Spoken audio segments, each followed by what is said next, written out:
Hospital में क्या कर रहे थे? क्यों आए थे वहां? मकसद क्या था?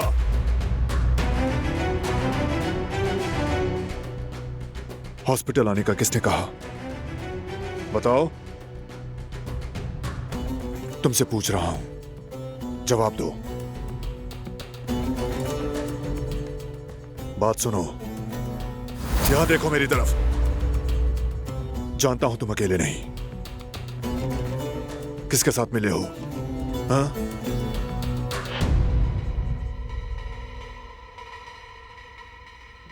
जिस घर में छुपे थे वहां कोई और भी था। कौन था?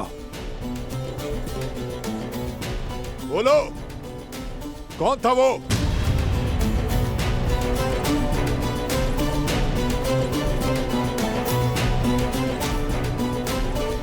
ठीक है, ऐसे ही चुप रहो। उगलवा तो मैं लूंगा।